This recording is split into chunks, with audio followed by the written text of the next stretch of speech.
Hey, welcome everybody back to Spearfactor. Today our special guest is Carlos Suarez. He is a game developer and he's developed a lot of spearfishing and freediving games.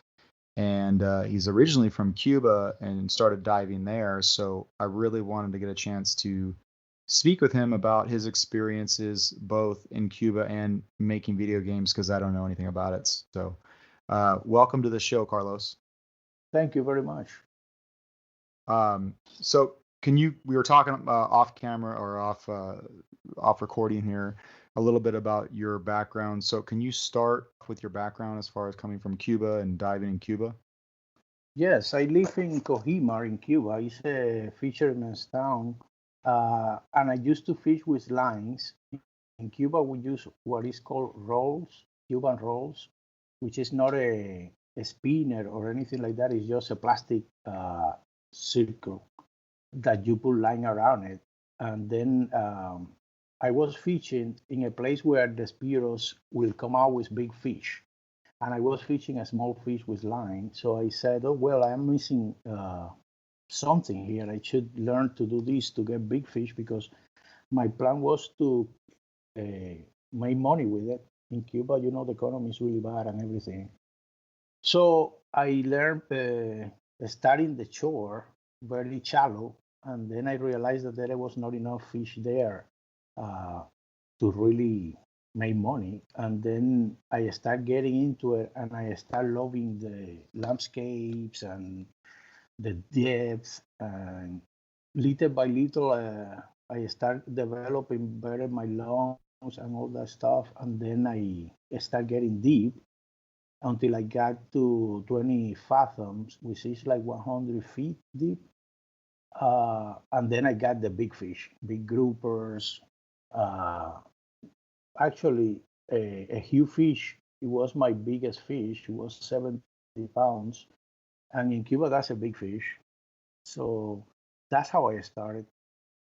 Did you say a 70-pound grouper or what was that? Yeah, it's the huge fish, the grouper. Yeah. Okay. Yeah. Wow. It was under a rock, and then I dived down over her without knowing that she was there, and suddenly I saw the head, and then I shot it in the head, and that's how I got it to go. I was by myself in Cuba. We fish, and I think that here you do the same. Spearos dive in couples to take care of blackouts and stuff like that. But I was starting, so I was by myself, and I realized when I got the grouper in my hand, that was very big, and I would have had trouble if I don't kill it right away with a headshot.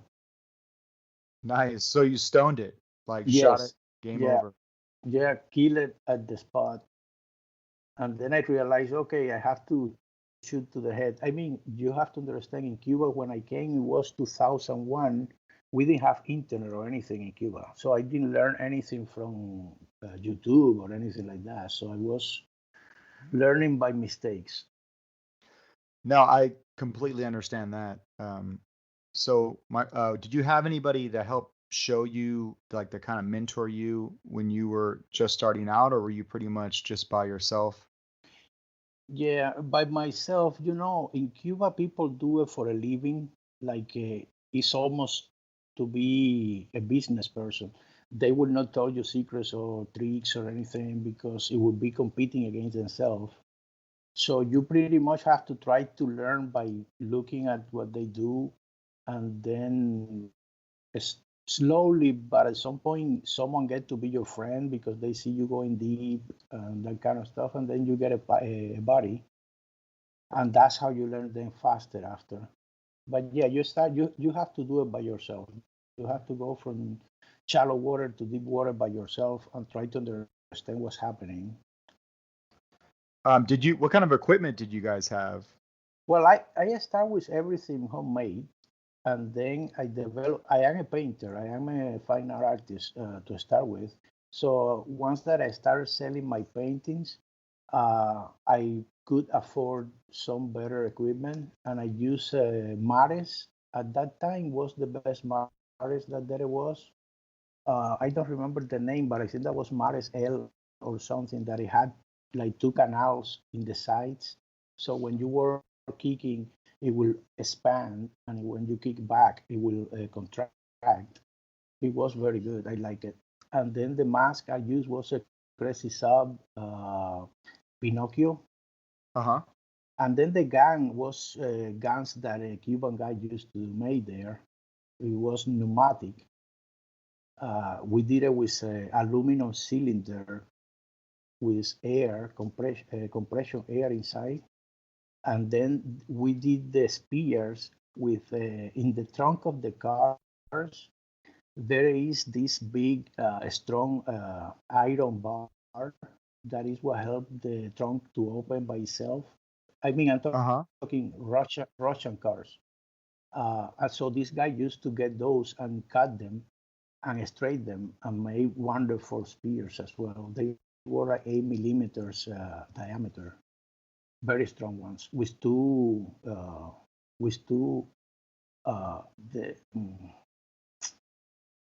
how you call what it opens. The fin tabs, like the Yeah, notches. yeah. Right.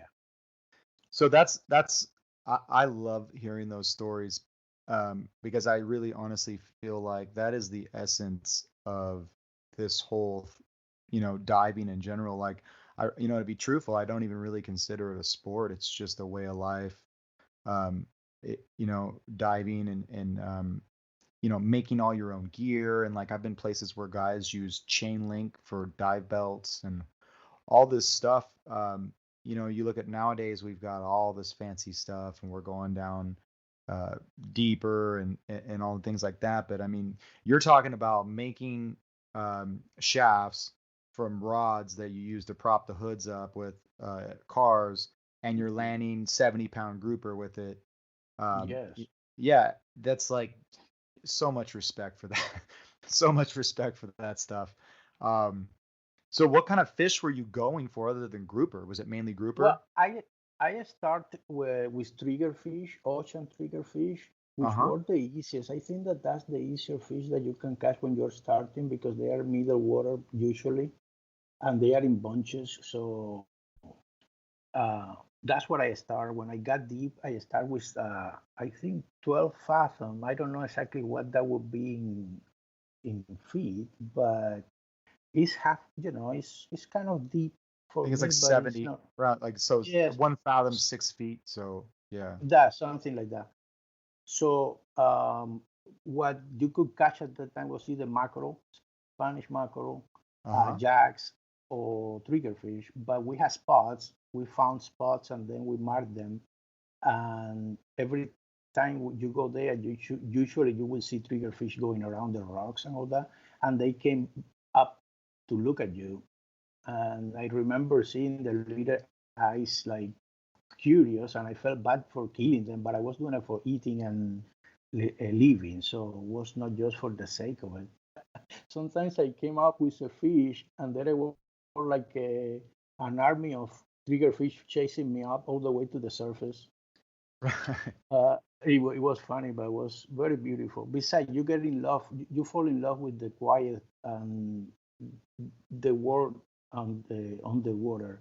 It's just beautiful. It's just amazing. I Yeah, and I think everyone can understand that spearfish is like, going in the water, since you lose, right, is hearing. It's just quiet.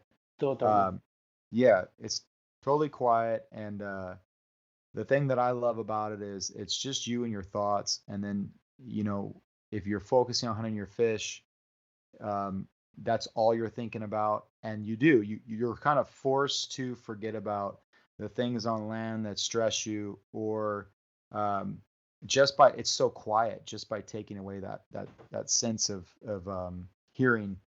Um, so what year was this when you started like diving? I I came in 2001.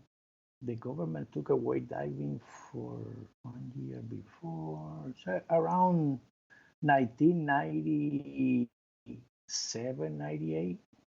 Wow. Like 1 year before I came, I was spearfishing, and to have an idea of how addictive this activity is, I used to get up at 6 in the morning, swim. Oh, because we didn't have boats, of course. We had to swim around 3 miles out and then return back. So I used to wake up at 6 in the morning and come back between 6 and 7 at night every day without resting Sundays or anything. Because I found in my case, if I rest, the next time that I go diving, I have lost lung capacity, like I feel tight.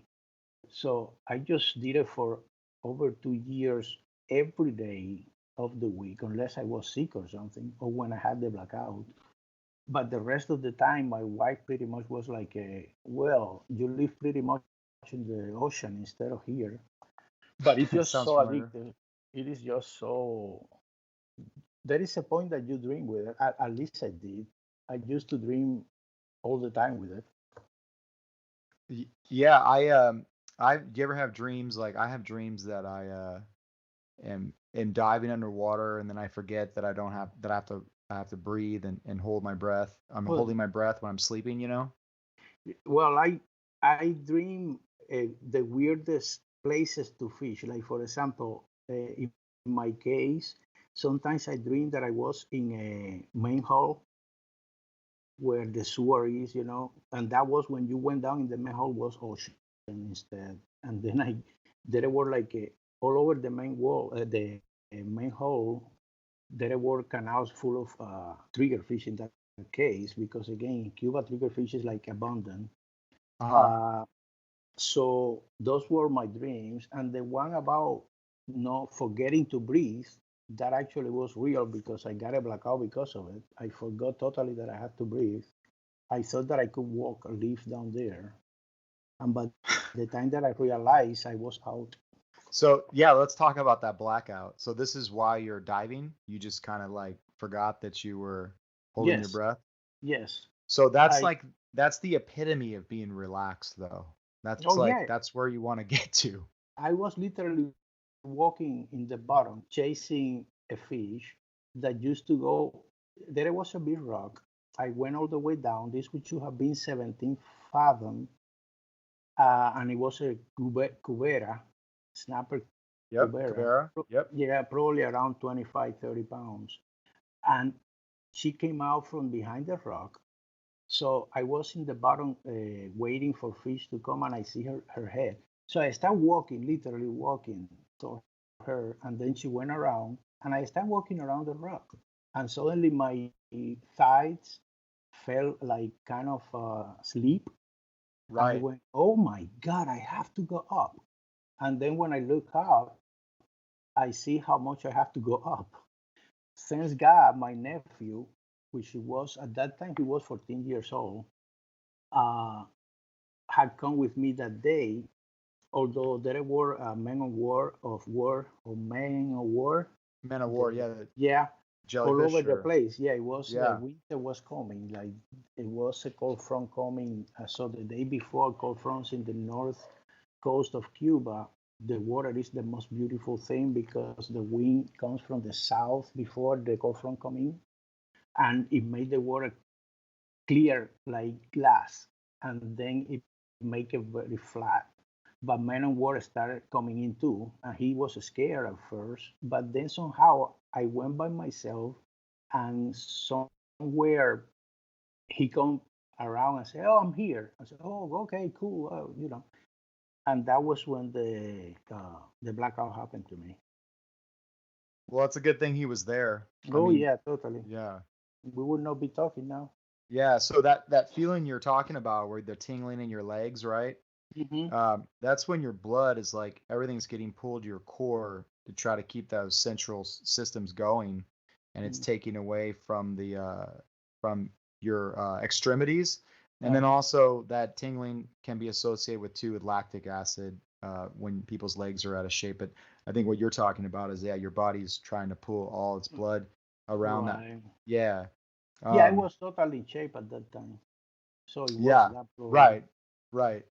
It's just funny to me because you know, um, like to me, it's funny. I never paid attention to the internet. I didn't want any part of it. Hmm.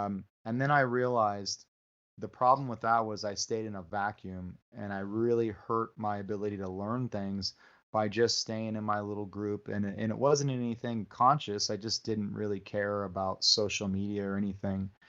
And so I can identify what you're talking about. It's like, oh, people have carbon fins now. Oh, okay. People have this and that. For the longest time, I just thought, like, if it works, I'm fine with it. I don't need all this special stuff. And I've always kind of been like that with everything. Maybe, to my detriment, to be honest. But that's so great. I mean, I love hearing the story because it really does. It takes you back to the essence of it all. It's just, there's no pictures, there's nothing. It's hunting for food, hunting for a livelihood, and learning things the hard way. And sometimes those can be deadly lessons, and sometimes those can be the best lessons too, is learning how to, how would you, okay, so as far as your gear though, with floats, did you use floats or did you use Yes. reels? Yeah, okay. No, we didn't have reels. We have a kind of football shaped float. Uh-huh. That was actually the kind of float that the boats used to put in by the side of the boats when you're gonna park the boat, so they don't get hurt. Like the boat don't get broken or anything. Yeah, So the fenders. Yeah. yeah, the fender. So we use that, and then we use a big line from that to the gun, and then the gun to the spear have the line, the regular line that a spear has, or the Right, like trap. shooting line. Yeah, so that's what we did. And then the system in Cuba that we use is once that you get a couple to fish with or to spear with fish with, what you do is like you go down and then you pull the line and they help you up. The Okay. person in the surface help you up like to halfway. Of course, this is when it's really deep, no Right. regular depth. So that's what you do. Sometimes your partner goes down and you pull him up, or you are down and then he pulls you up. So that's how we spearfish there. Interesting. So your buddy is there and kind of assists you to come up while you just relax and save Yes, your oxygen? yes, halfway. For example, when we broke the 120 feet, no, yeah, Uh-huh. 120 feet. Usually was that. I am saying 120 feet because I cannot really for sure say because we measure in Cuba with fathoms, Right. but I look online and it's kind of that 120 feet.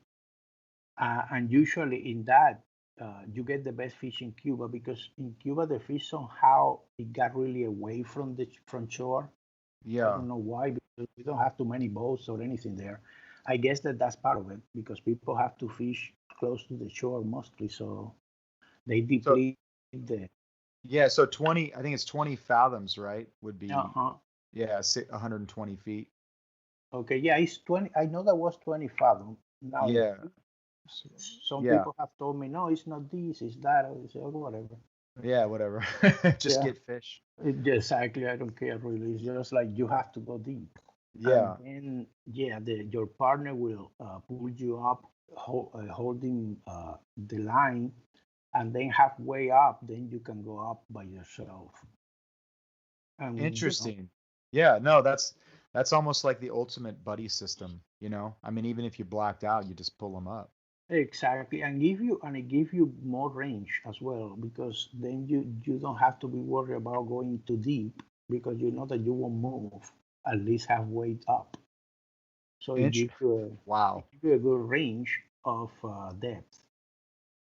I never knew that. That makes sense. I mean, I've heard of tactics like other teams use to try to breathe up and current and things like that, Mhm. but I've never heard of that tactic. That's Oh, really, really interesting. well, it was very good because again, when you fish for a living, like you depend on that, you need to get wherever you have to go. Right. And that was the system that we came out with. We even have a system of how to pull up someone. Like you have to do it in certain ways to get less tired, like and be faster as well. I remember once my buddy was bodybuilder, and he pulled me so hard that my mask was falling out of my face. Looks like it was a boat pulling me. Well, at least you know he cared about you. Oh, totally. He Yeah. just he just was pulling me like it was a boat. Wow. So, well, I mean, how long were your guys' dives when you were diving there? Do you remember? How long? What? Like the Day? dive, yeah, minutes or like Oh how no, much time? I know how much I could hold my breath, but I don't remember the time that you spent down while you were gonna shoot a fish. But I never measured that really. How long could you hold your breath for? Did you At said, that time was 7 minutes. wow. That's impressive. That's nice. That's awesome. And the thing I think that's the most impressive about it is that there was no freediving class. There was nothing. You just No, figured it out. yeah, you just. Later I learned that part of the possibility of holding your breath that much is because the lungs, as you go down, contract because the pressure outside and make you feel that you have more air than you do. Uh-huh. Partial, But yeah, at partial that pressure. Yeah, at that point was just again you feel good and you keep going. If you feel bad, you stop, and that's how it happens. And since I did it every day, I was developing really like as a matter of fact, right now I have some sort of condition with my sternum and front in my chest, and I think that have to do with that. When you hold your breath for so long, for so repeated, so much, apparently the sternum get really soft Yes. to being able to hold the air that you start getting, because you get really more air than normal once that you get really practice at it or good at it. And right now I just feel my sternum like it gives me pain and everything, and my nephew too, which made me think that it has relation to that. Interesting. Have you gone to what did the doctors say about it? I have gone for problems that I have with health, but I never asking about that. I should ask Yeah. next time that I go. Actually, if I expand my arms or whatever, it really sounds like crack crack crack, like it's really soft. But I don't know. I have never asked Yeah. my doctor about it. That might be something to check out. Yeah, I would do that next time. I avoid trying to go to the doctor at all. No, I get it. I don't like to go to the doctor either. Yeah. So money I don't have. Money and worries. Like if I have something in my way of living, I prefer to know when I have it. That's it. Yeah, when it's done. Yeah. Yeah. Um, so you came here. Did you ever go back to Cuba once you No, no, came to the because US? I came as a political asylum person, Okay. because I went to jail in Cuba because political reasons. I was doing art that was protesting against the government and all that stuff. So Yeah. I never went back, and I will never go because I don't want to suddenly get surprised by some weird thing and they get me there or something. Right. I don't blame you. Yeah. Yeah, it's a beautiful place if it wasn't for the government, but uh, I really miss being able to go.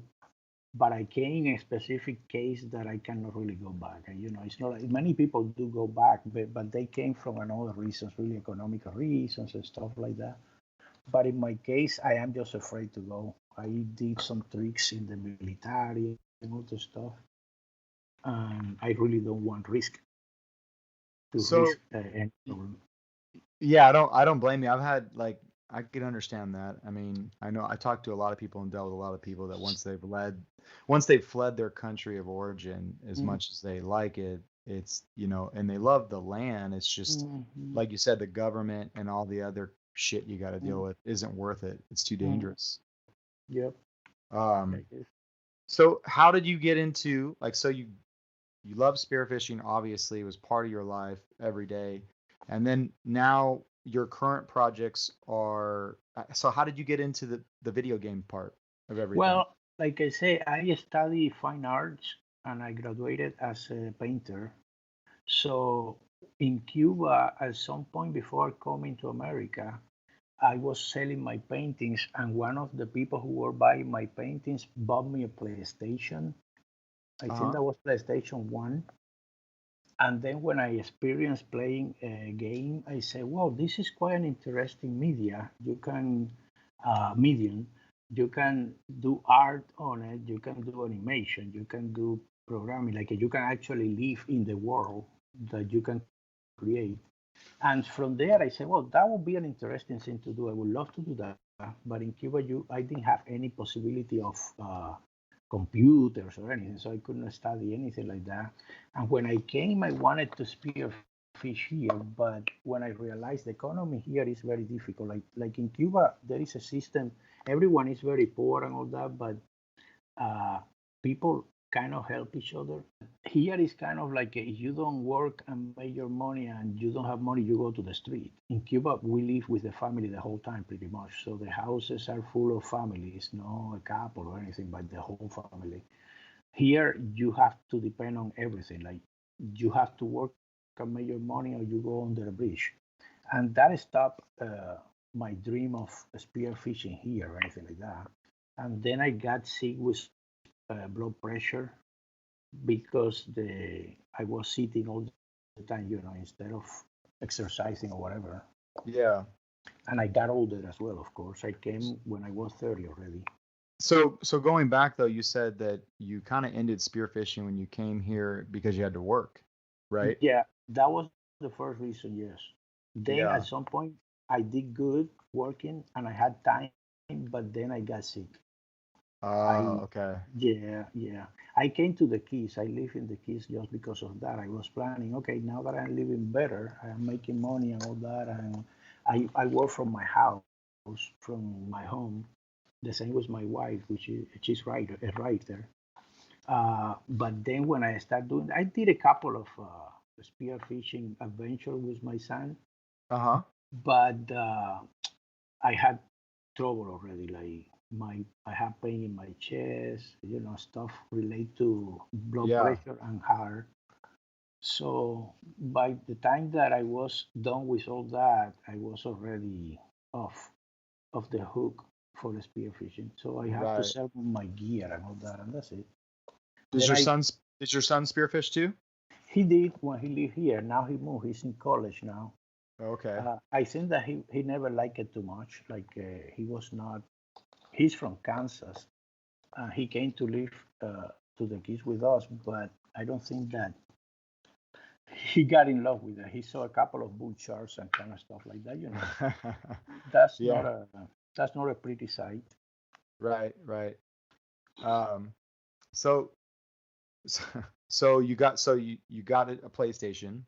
You kind of fell in love with the whole idea of games, right? Yes. In Cuba, this was in Cuba, and in Cuba, that was to me like a really a good escape from the reality. And I fell totally in love with the idea of creating a world and living in it, and then making art, animation, all the mediums together, like music, everything. So when I came here, I started learning online and stuff like that, computer and 3D programming, modeling, animation, all the stuff. And because I have a base already, it was easy for me kind of to learn that because I had already a good base when I study art. That always help you a lot to get into the gaming. You're creative. Yeah, and I learned anatomy and all that. A lot of advantage over anyone that would not know anything and start would be more difficult because they will have to find an artist to do the art and all that. So pretty much I have to focus only in the programming part. So that's what I did. And then I would do all my art myself and all that because I could do it.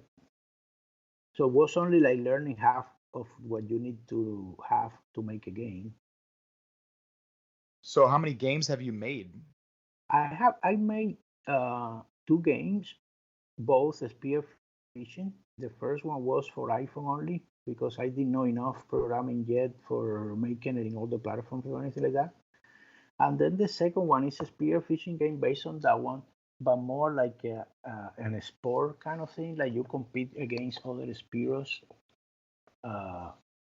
And then this one is in iPhone, Android, Xbox, and now Xbox One.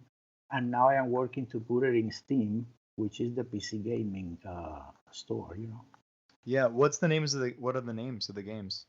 Well, it's sort of like a franchise. The base name is Freediving Hunter. Okay.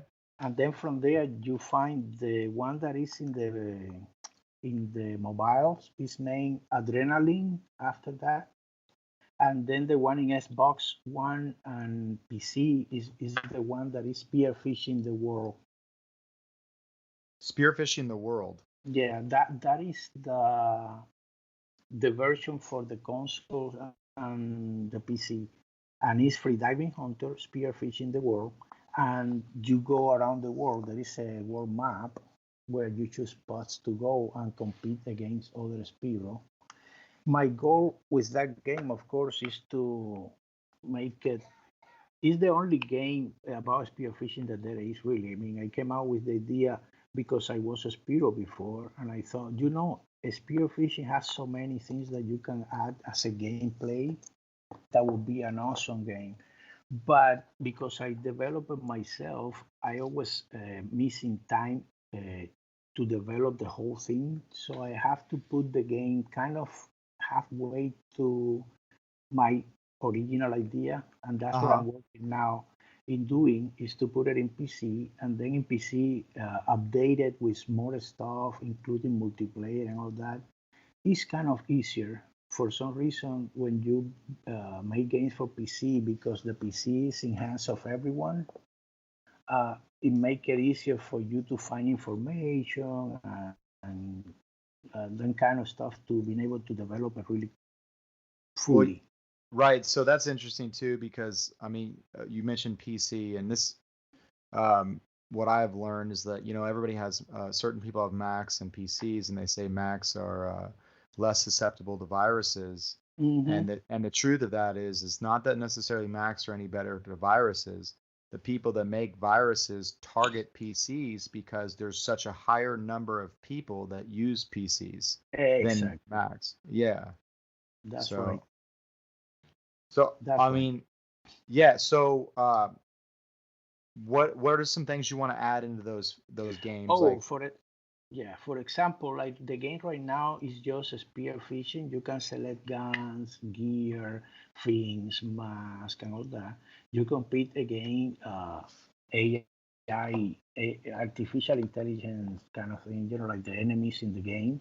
My holy grail with the game would be to make a multiplayer game, because it's a wonderful multiplayer idea. If you can compete against your friend or with your friend against other people online, spear fishing for a certain amount of fish or whatever, and then gain money with it and that kind of stuff. That's the holy grail of my idea. But then also I want to add another systems like pole spear, lobster, hunting for lobster, stuff like that. I add more variety to it and make a story on it.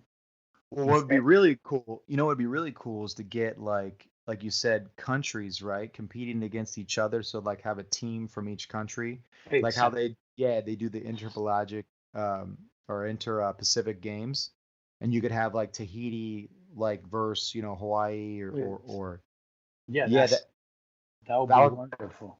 That would be a blast. I feel like there's a lot of guys that would jump all over that, especially guys landlocked or on deployment or somewhere where they can't dive. They'd get off of that. No, and it's so interesting to be able to see your buddy actually by your side in real life. Like you're playing and then the person is there and you know who he is, and compete against two more that you don't know, and then win and get trophies for it and all that stuff. Multiplayer is like the top of the line when it comes to gaming, really, because it keep people a community addicted to it. Yeah, it's a community. You want to be with your buddies. You cannot spearfish now because it's winter or whatever, and then you can go online and it's like the truth thing. It's like I made the graphics better. I am trying to make the best realistic spearfishing game that I can make. But again, I work by myself so far. I don't have funds for getting a team, so have been slow to get to the point that I want to. But I work on it still. I am still working on it. Yeah, I completely understand. I don't get paid to do this either, so it's Yeah, all it's it's all hard. yeah. Um, so we do have so I posted on my Facebook group, Spearfactor, and I asked basically if you guys had any suggestions if you were gonna have a game design, what would you want? And one of the guys, OJ Campbell, he said he wanted a throw flasher that was like a tactical grenade, and you could throw it like a throw flasher, and it would hit and then blow up, or throw it at the fish. So I, I, I had to add that in there. And then another guy was like, we just make sure it's challenging. Like something about it is challenging. Like even each fish, and I would assume I'm kind of filling this in, but I would assume like the fish act the way they really do in the wild. Like you know how each fish is so different. Like you're talking about Cobera and Right, uh, right, yeah, to make it super challenging. Like everybody could shoot a triggerfish, right? Or right, right. yeah, yeah, yeah. Um, well, that's really cool, man. Like could you? I don't know anything about the gaming stuff, but Mhm.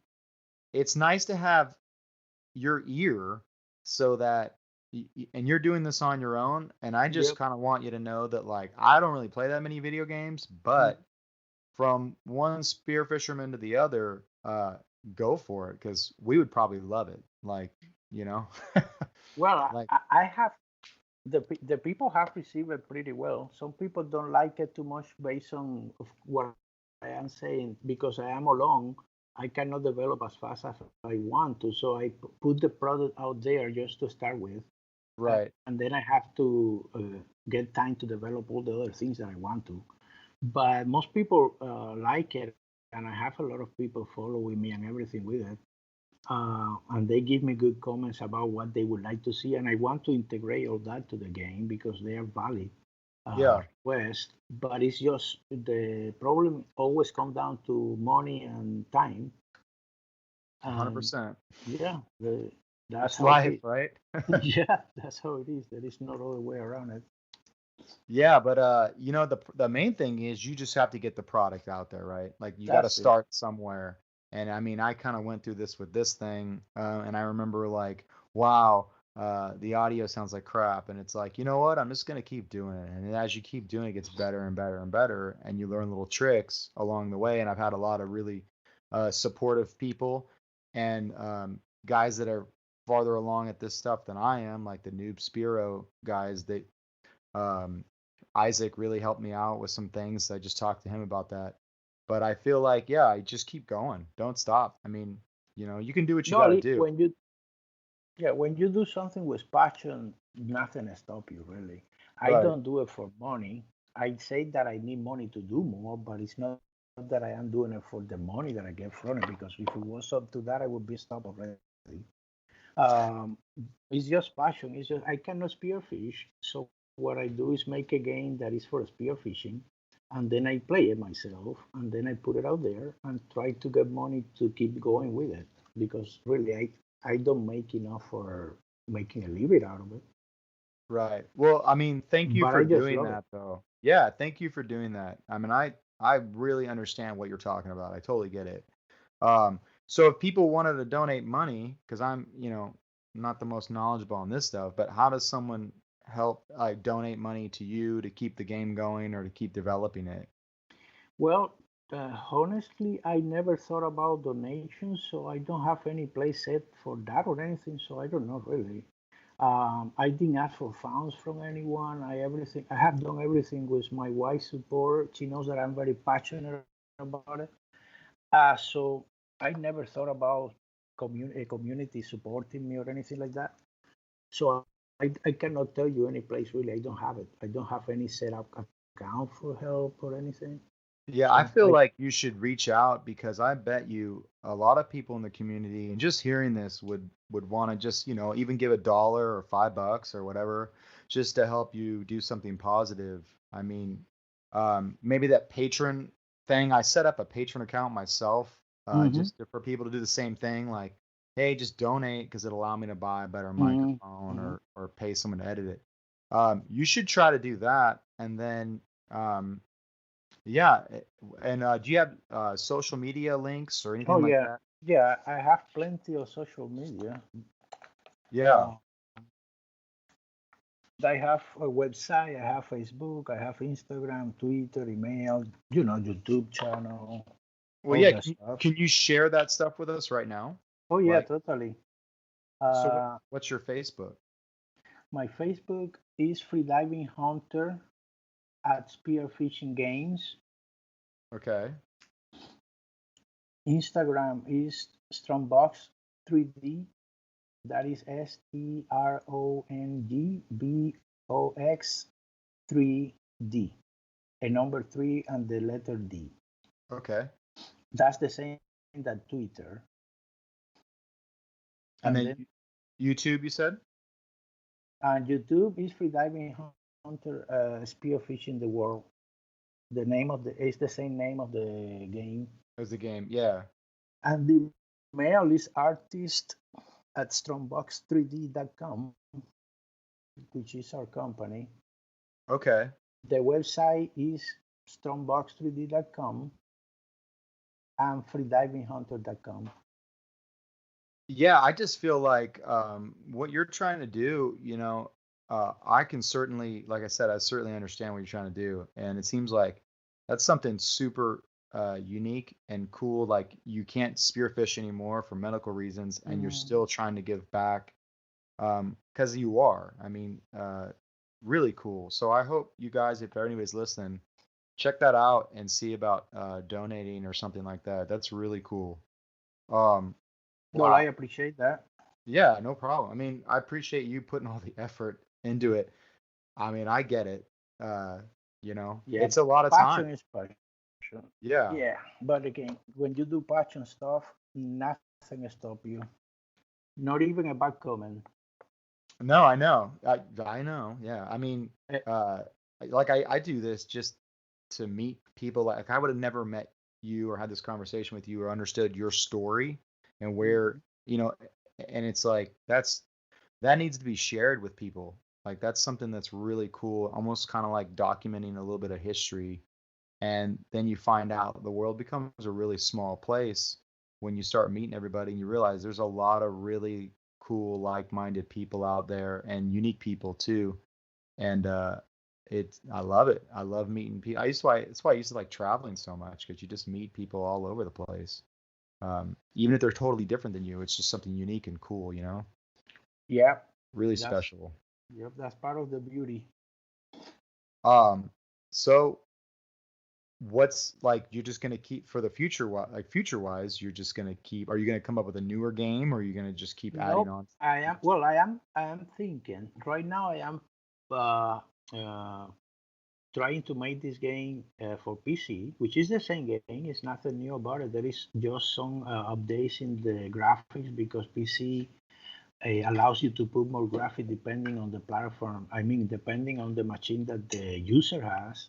So Uh-huh. I add a lot more grass and underwater life and stuff like that. But my goal now is after I do that. I was planning to do some or thinking about doing some VR game, sort of game, but mostly like a seascape stuff, just without action on it, just to being able to reach kids as well, so they start learning to love underwater. Underwater is a thing that many people don't even think about.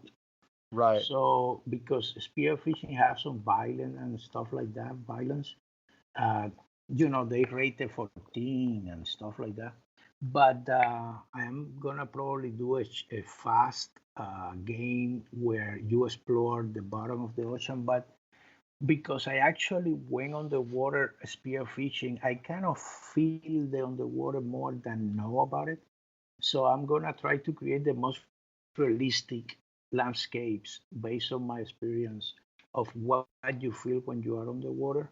and I want to put that for everyone. So women, children, everyone can play it in VR, probably virtual reality, to just start showing people that they can fall in love with just being underwater.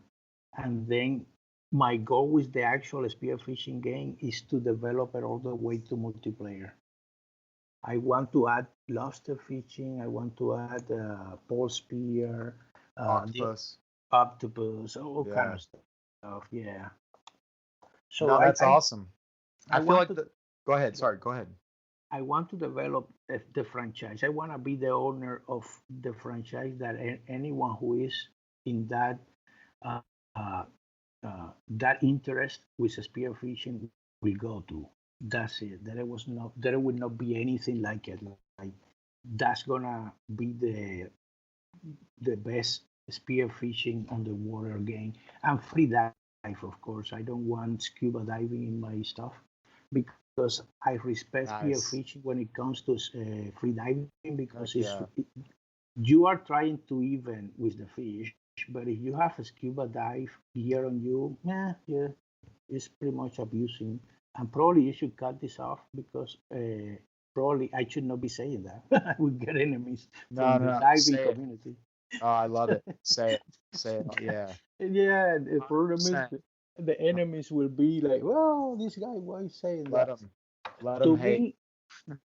Yeah. No, to me, spearfishing is only fair if you don't use gear, like breathing gear. Right. That way you have a limit to be down there. You have to know what you're doing. Then I would say, okay, that's cool. You're not a murderer, but you are a hunter.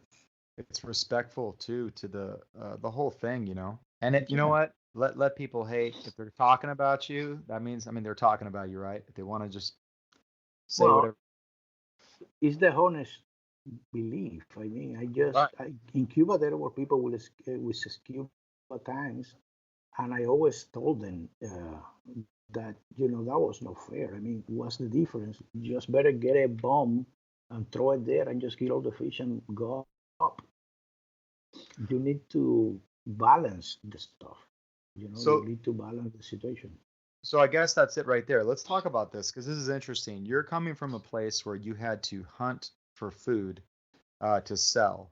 Mm-hmm. Now, with that being on the line, why would you not give yourself every advantage? Because like in Florida where you live, right, commercial spearfishing on scuba is allowed. Well, that would eliminate the passion of it. Again, for example, I scuba dive as well, and just the bubbles and the risk of the poison in the blood and all the stuff annoys me. So, like I say, I start in the shallow water, got deep, but then I love the silence. I love the landscaping. I love the activity more than making money. But then we made money.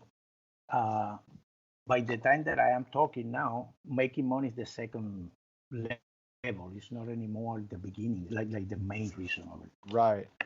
So you start because you want to make money. That's what I was fishing with line to make money.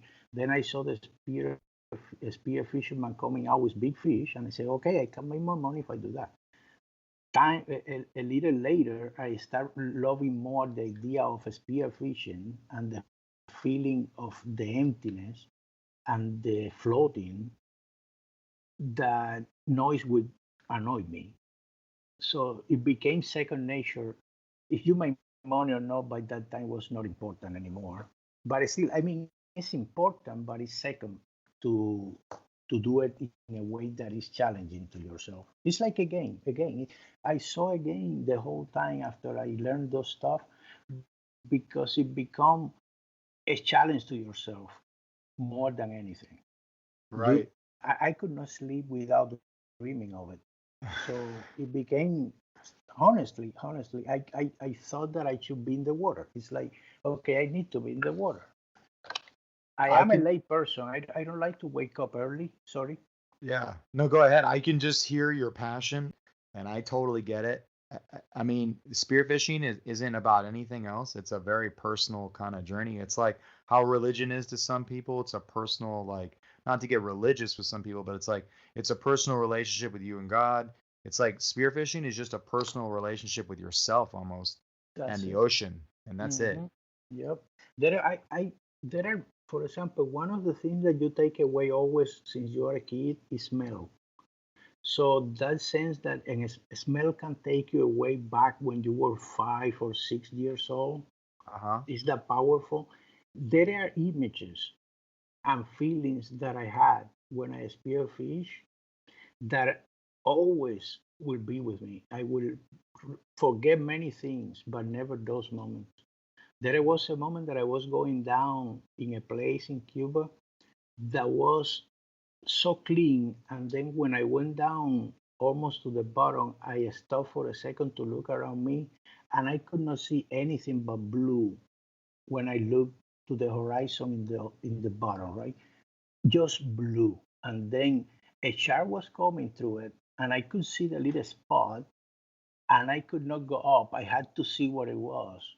And I will never forget that, because when I contemplate the surrounding was like to live in another planet. So that kind of stuff is the power that spearfishing has. You can feel the same strength as smell does.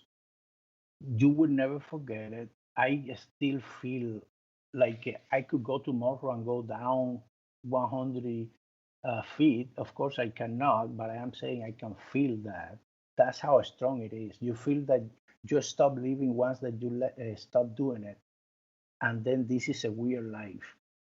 So that is what I do the game, because I need to have something that made me relieve going down in the water and pretend that that trigger fish in my game. By the way, there is a lot of trigger fish because of that. There is a very personal relation Uh-huh. with the trigger fish as a fish. It's not a big deal for Spearos, the trigger fish. Actually, probably many people don't even care about it. But to me, it's a very personal relation with trigger fish. So I make an effort to being able to play my game and see those trigger fish the same way that I used to see them. And that just helped me to go back to where I stopped living. That is that's incredible. I think you summed up honestly how a lot of people feel, why they dive, and those moments that like you can't get anywhere else in the world. I mean, I have my moments, I think about it, and it's like I feel number one so grounded because I had those moments in the ocean, and then also so appreciative and for the ocean or whatever to have that moment. And then also like as a it increases your respect for everything. Like like you said, those trigger fish, right? You have those trigger fish as part of your memory. They kind of gave you that memory to hold on to for your whole life. And so, regardless of shooting them, you still respect those fish, right? I mean, Oh, imagine if I go to an aquarium in America, for example, in Key West, there is an aquarium. uh huh, Uh, the first fish that I looked, I went to Walt Disney, and they have also kind of an aquarium there. The first fish that I look for is triggerfish, which is like weird. I mean, it's not an important fish. It's not a very pricey fish or anything. But to me, if I see a trigger fish in a place that looks like the ocean, I am going back to where I stopped. When I could not spearfish anymore, I stopped living. That was a different life that I had. It's like, right. again, when you smell something today and say, oh my God, when I was 6 and I was in my grandma and I smelled that same thing, and take you all the way there. That's what a triggerfish does to me when I see it anywhere that I see it. Even when I am fishing in a boat with a friend, and if I see triggerfish coming up, I just want to go in the water. I just want to go there and just touch them. That's awesome. What's your okay? So I have to ask, what's your biggest trigger fish? Do you know? You ever shot, Yeah, or did you yeah. have one that stuck out? I, I will never forget that. This is kind of an incredible story. People can't believe it or not, I don't care about that really because I am honest. I just say what it is. Yeah. Once I went to spearfish. One of the days that I went, the cold front was coming in. The water was super clean. There was not a single fish in the water that I saw in my spots. I went. I spent the whole day there. Going back to land again, I have to swing. I don't have boat, so I have plenty of time to see something, right? I start saying, all what I want is a triggerfish. All what I want is that was in my mind because I was empty. I didn't catch anything. It was 6 o'clock. I kid you not. I was probably 20 feet away from the coast, and a female triggerfish, 4 pounds, came and swam in front of me by herself, and I shot her.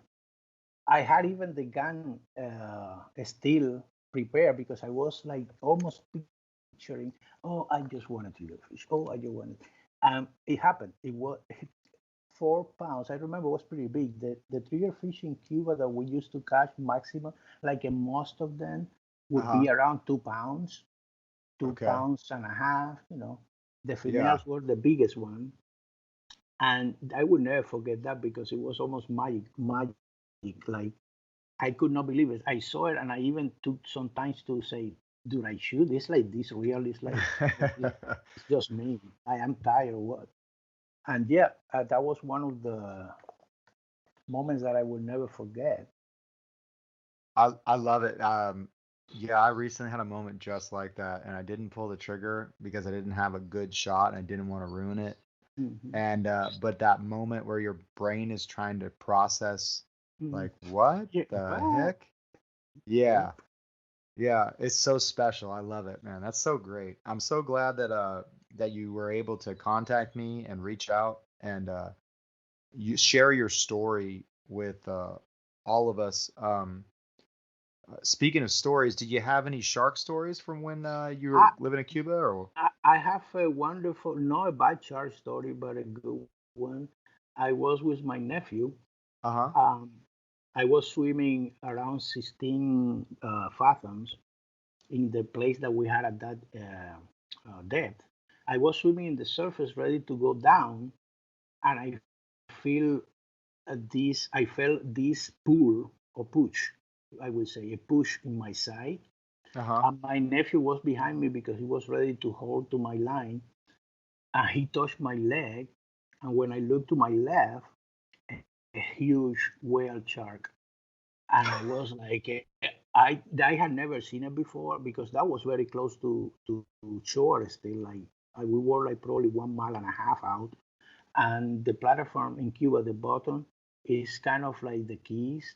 It's very flat for a while, and then it falls really hard. Yeah. So was kind of a very shallow in my mind was a very shallow place for a whale shark, and I thought that was a white shark because I had never seen it, but then I realized that it had the spots.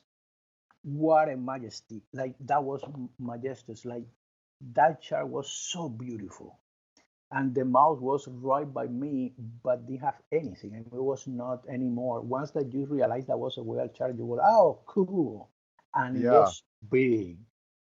That it was pulling water with the tail, so much power that it was probably around, I would say, 10 or 12 feet to the side, Uh-huh. and the water that he was pushing pushed me.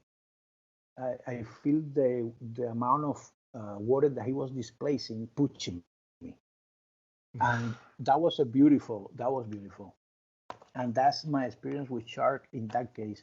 Now, bad sharks, I only have one, but nothing happened really. He came to us to start going around us, was a bull, and Uh-huh. then I was pulling up a mackerel, and he came and I started trying to get it, but our guns were really long, and Yeah. I just pocket, and that's it. He went away. He didn't, was not like a really pesky or anything. Who made your guns? I was curious. I can't remember if Well, you said that already. this was a guy in Kohima. That's what he did well, not for a living. He was a person who did metal stuff, metal work and stuff like that. And he somehow got into making guns. He found a way to. He had a cylinder or a tube, aluminum tube. So he used like a caps to it, and then he created the whole mechanism himself inside. And then he put pressure air on it, and he make everything. He made the handle, he made the triggers, everything. And then he make it at your measure. You tell him, okay, I want mine to be 8 feet or 7 feet or whatever, and then he did it for you. So that's the guy who made the gun for everyone there in Kohima, pretty much. In Kohima, everyone had a pneumatic gun, aluminum. All of them were the same guy. Beautiful, and they were very good. They were excellent guns. They had so much pressure and power and everything. And the shaft was 8 millimeters. You can imagine that. We didn't even have in the tip of the shaft was not really like the ones for mares, for example, that are really sharp and thin at the end. These were more like a 45-degree pyramid. Right? Yeah, like a tri-tip. Yeah. Cuts through the Like well, that's pretty cool. Back to that whale shark. Was there any cobia on that whale shark when you saw it? No, I never caught a cobia or saw one. Yeah, I saw one in the bottom and it looked like a shark to me, but then I realized that was a cobia, but I was going up. I could not go down, and by the time that I went up, she was already passing by. Yeah. I have never been able to shoot a cobia, which I would have loved to. And another interesting thing in Cuba, you hunt for what is called here. Let me see, what is that? Oh my goodness. I have them in the canal all the time, and now I don't remember the name. The big silver fish. Oh, God. Oh, tarpon? Tarpon.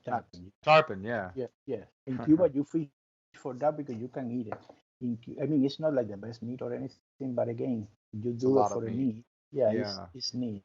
So. Right, when you're hungry, you don't really care what it tastes like. Yeah, you learn how to cook it and how to clean it.